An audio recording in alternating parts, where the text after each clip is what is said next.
Marwadi university మంచి భవిష్యత్తు కోసం తెలుగు విద్యార్థులు ఇష్టపడే యూనివర్సిటీ. కాల్ 9059052378 9059052379.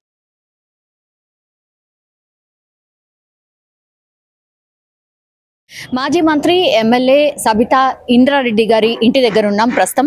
మనం చూడొచ్చు, అంటే నిన్న ఎప్పుడైతే ఎర్రవెల్లి ఫామ్ హౌస్ లో కేసీఆర్ గారితోని వీళ్ళందరూ కూడా బీఆర్ఎస్ కి సంబంధించిన శ్రేణులు నిన్న మీటింగ్ ఏర్పాటు చేసుకున్నారు. అంటే ఫర్దర్ గా ఎట్లా పార్టీ కార్యకలాపాలు కావచ్చు అండ్ బడ్జెట్ సమావేశాలు ఉన్నాయి కాబట్టి ఎట్లా ఏంటి అనేది కూడా ఒక దిశానిర్దేశం ఇవ్వడానికని కేసీఆర్ గారి ఎర్రవెల్లి ఫామ్ హౌస్ లో అందరు లీడర్స్ ని పిలవడం జరిగింది. అందులో భాగంగా సబితా ఇంద్రారెడ్డి కూడా నిన్న వెళ్ళిండ్రు. సో అక్కడ ఆఫ్టర్ ఫుడ్ అంటే ఫస్ట్ సెషన్ వాళ్ళకి 10 నుంచి 11 గంటల మధ్యలో ఈ మీటింగ్ అయితే స్టార్ట్ అయింది.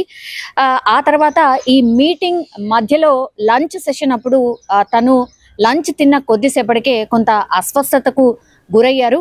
సో అప్పుడు దగ్గరలో ఉన్నటువంటి హాస్పిటల్ దగ్గరికి తీసుకువెళ్ళి కొంత ప్రాథమిక చికిత్సను అందించడం జరిగింది. సో కొంత అబ్జర్వేషన్ తర్వాత వెంటనే హైదరాబాద్కి తీసుకురావడం జరిగింది. అయితే డాక్టర్స్ చెప్పిన దాని ప్రకారం అయితే కొంత అస్వస్థతగా ఉన్నారు. ఎందుకు అని అంటే ఫుడ్ ఇన్ఫెక్షన్ వల్ల ఇది జరిగి ఉండొచ్చు, ఇండైజెషన్ వల్ల ఇది జరిగి ఉండొచ్చు అని డాక్టర్స్ కొంత అబ్జర్వేషన్లో పెట్టుకున్న తర్వాత అగైన్ రాత్రిపూట హైదరాబాద్కి అయితే తరలించడం జరిగింది. ఇప్పుడు మనం ఉన్నటువంటిది సబితా ఇంద్రారెడ్డి గారి నివాసం. యాక్చువల్లీ తను ప్రస్తుతం పైన ఫ్లోర్ లో రెస్ట్ తీసుకుంటున్న పరిస్థితి అయితే కనిపిస్తోంది. అయితే చాలా మంది సబితా ఇంద్రారెడ్డిని చూడడానికి కూడా వాళ్ళ నియోజకవర్గానికి సంబంధించిన చాలా మంది కార్యకర్తలు వచ్చి వెళ్ళడం జరిగింది. నిన్నటి నుంచి ఎప్పుడైతే తను సిక్ అయ్యారు అన్నటువంటి వార్త తెలిసిన తర్వాత ఆమె నివాసాన్ని దగ్గరికి వచ్చి చాలా మంది ఆమెను పరామర్శించడానికి వచ్చినప్పటికీ కూడా పూర్తిగా డాక్టర్స్ రెస్ట్ లో ఉండమని చెప్పారు కాబట్టి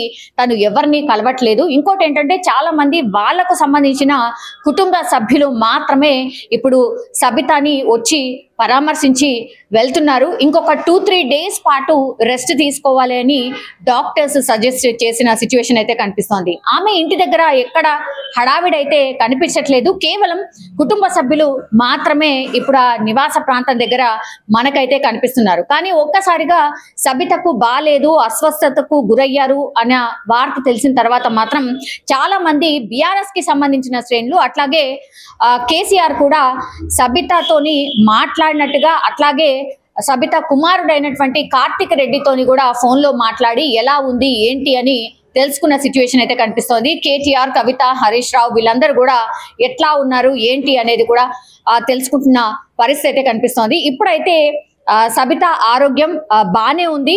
డాక్టర్స్ కేవలం ఒక 2-3 రోజులు రెస్ట్ తీసుకుంటే సరిపోతుంది అన్నటువంటి మాట చెప్పారు. ఆ తర్వాత దగ్గరలో ఉన్నటువంటి బీఆర్ఎస్ కి సంబంధించిన శ్రేణులు కూడా సబిత ఇంటికి రావడానికి ప్రయత్నించినప్పటికీ కూడా వాళ్ళ ఫ్యామిలీ మెంబర్స్ ఎవరు కూడా ఇంటి వరకు రాకండి, బికాజ్ సబిత గారు పూర్తిగా రెస్ట్ తీసుకుంటున్నారు అని చెప్తున్నారు. అట్లాగే మనం ఇంటి దగ్గరికి వెళ్ళినప్పటికి కూడా ఎవరిని లోపలికి రానివ్వట్లేదు. అండ్ దట్టు అక్కడ ఎవరు ఉండనవసరం లేదు, బానే ఉన్నారు, ఇప్పుడు తనకేం కాలేదు అన్నటువంటి మాట అక్కడున్న అంటే ఆ నివాస ప్రాంతంలో ఉన్నటువంటి వాళ్ళు చెప్తున్న సిచ్యువేషన్ అయితే కనిపిస్తోంది. మనము వెళ్ళి సబిత గారు ఎలా ఉన్నారు ఏంటి అని తెలుసుకునే ప్రయత్నం చేసినప్పటికీ కూడా ఎవరు కూడా తను ఎట్లా ఉన్నారు ఏంటి అని చెప్పట్లేదు. ఏం కాలేదు, బానే ఉన్నారు మేడం, మీరు వెళ్ళిపోండి అన్నటువంటి మాట చెప్పారు. సో అందుకని మనం కూడా లోపలికి వెళ్ళి సబితా గారిని కలిసే ప్రయత్నం చేసినప్పటికీ కూడా లోపలికి ఎవరిని ఎలో చేయట్లేదు. ఇప్పుడైతే బానే ఉన్నారు సబిత అన్నటువంటి మాట అయితే చెప్పడం. సబితా ఇంద్రారెడ్డి గారి ఇంటి దగ్గర ఉన్నాం ప్రస్తుతం. మనం చూడొచ్చు, అంటే నిన్న ఎప్పుడైతే ఎర్రవెల్లి ఫామ్ హౌస్ లో కేసీఆర్ గారితోని వీళ్ళందరూ కూడా బీఆర్ఎస్ కి సంబంధించిన శ్రేణులు నిన్న మీటింగ్ ఏర్పాటు చేసుకున్నారు. అంటే ఫర్దర్ గా ఎట్లా పార్టీ కార్యకలాపాలు కావచ్చు అండ్ బడ్జెట్ సమావేశాలు ఉన్నాయి కాబట్టి ఎట్లా ఏంటి అనేది కూడా ఒక దిశానిర్దేశం ఇవ్వడానికని కేసీఆర్ గారి ఎర్రవెల్లి ఫామ్ హౌస్ లో అందరు లీడర్స్ ని పిలవడం జరిగింది. అందులో భాగంగా సబితా ఇంద్రారెడ్డి కూడా నిన్న వెళ్ళిండ్రు. సో అక్కడ ఆఫ్టర్ ఫుడ్ అంటే ఫస్ట్ సెషన్ వాళ్ళకి 10 నుంచి 11 గంటల మధ్యలో ఈ మీటింగ్ అయితే స్టార్ట్ అయింది. ఆ తర్వాత ఈ మీటింగ్ మధ్యలో లంచ్ సెషన్ అప్పుడు తను లంచ్ తిన్న కొద్దిసేపటికే కొంత అస్వస్థతకు గురయ్యారు. సో అప్పుడు దగ్గరలో ఉన్నటువంటి హాస్పిటల్ దగ్గరికి తీసుకువెళ్ళి కొంత ప్రాథమిక చికిత్సను అందించడం జరిగింది. సో కొంత అబ్జర్వేషన్ తర్వాత వెంటనే హైదరాబాద్కి తీసుకురావడం జరిగింది. అయితే డాక్టర్స్ చెప్పిన దాని ప్రకారం అయితే కొంత అస్వస్థతగా ఉన్నారు. ఎందుకు అని అంటే ఫుడ్ ఇన్ఫెక్షన్ వల్ల ఇది జరిగి ఉండొచ్చు, ఇండైజెషన్ వల్ల ఇది జరిగి ఉండొచ్చు అని డాక్టర్స్ కొంత అబ్జర్వేషన్లో పెట్టుకున్న తర్వాత అగైన్ రాత్రిపూట హైదరాబాద్కి అయితే తరలించడం జరిగింది. ఇప్పుడు మనం ఉన్నటువంటిది సబితా ఇంద్రారెడ్డి గారి నివాసం. యాక్చువల్లీ తను ప్రస్తుతం పైన ఫ్లోర్ లో రెస్ట్ తీసుకుంటున్న పరిస్థితి అయితే కనిపిస్తోంది. అయితే చాలా మంది సబితా ఇంద్రారెడ్డిని చూడడానికి కూడా వాళ్ళ నియోజకవర్గానికి సంబంధించిన చాలా మంది కార్యకర్తలు వచ్చి వెళ్ళడం జరిగింది. నిన్నటి నుంచి ఎప్పుడైతే తను సిక్ అయ్యారు అన్నటువంటి వార్త తెలిసిన తర్వాత ఆమె నివాసాన్ని దగ్గరికి వచ్చి చాలా మంది ఆమెను పరామర్శించడానికి వచ్చినప్పటికీ కూడా పూర్తిగా డాక్టర్స్ రెస్ట్ లో ఉండమని చెప్పారు కాబట్టి తను ఎవరిని కలవట్లేదు. ఇంకోటి ఏంటంటే చాలా మంది వాళ్లకు సంబంధించిన కుటుంబ సభ్యులు మాత్రమే ఇప్పుడు సబితాని వచ్చి పరామర్శించి వెళ్తున్నారు. ఇంకొక 2-3 డేస్ పాటు రెస్ట్ తీసుకోవాలి అని డాక్టర్స్ సజెస్ట్ చేసిన సిచ్యువేషన్ అయితే కనిపిస్తోంది. ఆమె ఇంటి దగ్గర ఎక్కడ హడావిడైతే కనిపించట్లేదు. కేవలం కుటుంబ సభ్యులు మాత్రమే ఇప్పుడు ఆ నివాస ప్రాంతం దగ్గర మనకైతే కనిపిస్తున్నారు. కానీ ఒక్కసారిగా సబితకు బాలేదు, అస్వస్థతకు గురయ్యారు అన్న వార్త తెలిసిన తర్వాత మాత్రం చాలా మంది బీఆర్ఎస్ కి సంబంధించిన శ్రేణులు అట్లాగే కేసీఆర్ కూడా సబితతోని మాట్లాడినట్టుగా, అట్లాగే సబిత కుమారుడైనటువంటి కార్తిక్ రెడ్డితోని కూడా ఫోన్ లో మాట్లాడి ఎలా ఉంది ఏంటి అని తెలుసుకున్న సిచ్యువేషన్ అయితే కనిపిస్తోంది. కేటీఆర్, కవిత, హరీష్ రావు వీళ్ళందరూ కూడా ఎట్లా ఉన్నారు ఏంటి అనేది కూడా తెలుసుకుంటున్న పరిస్థితి అయితే కనిపిస్తోంది. ఇప్పుడైతే సబిత ఆరోగ్యం బానే ఉంది.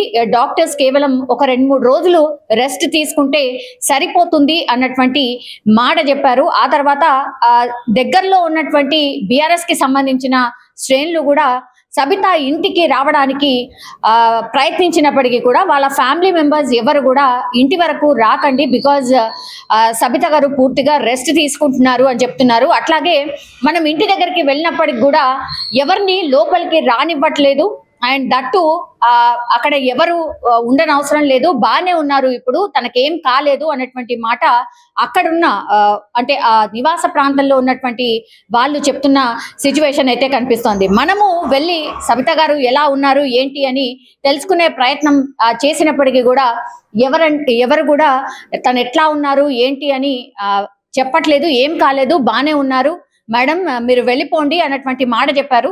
సో అందుకని మనం కూడా లోపలికి వెళ్ళి సబిత గారిని కలిసే ప్రయత్నం చేసినప్పటికీ కూడా లోపలికి ఎవరిని ఎలో చేయట్లేదు. ఇప్పుడైతే బానే ఉన్నారు సబిత అన్నటువంటి మాట అయితే చెప్పడం జరిగింది.